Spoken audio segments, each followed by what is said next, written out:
ఈ చంద్రబాబు నాయుడు పీ4 పథకం ఒకటి తీసుకొచ్చారు. అంటే అది పథకం అనకూడదు. అదొక సో, దాని ద్వారా ఆ పీ4 అనే ద్వారా కొంచెం రిచ్ పీపుల్, అఫోర్డబుల్ పీపుల్ గాని ఉంటే, వాళ్ళు కొన్ని కుటుంబాలను దత్తత తీసుకొని వాళ్ళకేమన్నా ఆర్థికంగా సహాయం గానీ, లేకపోతే వాళ్ళ కుటుంబంలో ఉద్యోగాలు గానీ, అంటే కుటుంబాన్ని అప్‌లిఫ్ట్ చేయడానికి. అంటే వాళ్ళ పేదరికం నుంచి బయటపడడానికి కావాల్సినోటి మేజర్‌గా ఉద్యోగాలు, బేసిక్ అమ్యూనిటీస్ ఏమైనా హెల్ప్ చేయగలరా? హెల్ప్ చేస్తున్నారు. అక్కడి వరకు బానే ఉంది.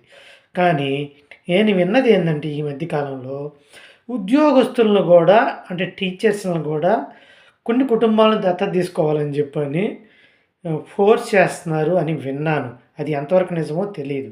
బట్ అదంతా కరెక్ట్ కాదు అని నా ఉద్దేశం. ఎందుకంటే వాళ్ళు వాళ్ళ హక్కుల కోసం ఎవరికైనా చిన్న చిన్న టీచర్లకి ఎంతొచ్చినా సరే వాళ్ళ ఫ్యామిలీని చూసుకోవాలి, వాళ్ళ పేరెంట్స్‌ని చూసుకోవాలి, వాళ్ళ పిల్లల్ని చూసుకోవాలి. వాళ్ళకి స్కూల్స్ ప్రైవేట్ స్కూల్స్‌కి పంపించుకోవాలి. వాళ్ళకి హాస్పిటల్స్ ఉంటాయి. అన్నీ ఉంటాయి గదా! వాళ్ళు వేరే కుటుంబాలని ఎలా దత్తత తీసుకోగలరు అసలు వాళ్ళు? వాళ్ళ ఇష్టం ఉంటే వాళ్ళకి తీసుకొని.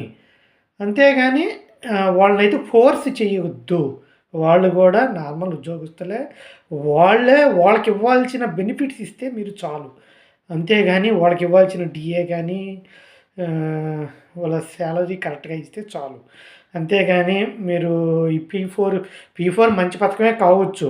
కానీ మీరు పెట్టాల్సింది ప్రతి నియోజకవర్గంలో ఉన్న ప్రతి ఎమ్మెల్యే, ఎంపీ, ప్రజాప్రతినిధులు తీసుకున్నా గూడా ఒక 10 కుటుంబాలను తీసుకున్నా గూడా సరిపోతది.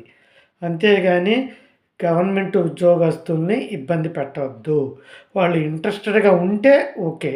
దయచేసి వాళ్ళని ఇబ్బంది పెట్టొద్దు. Thank you.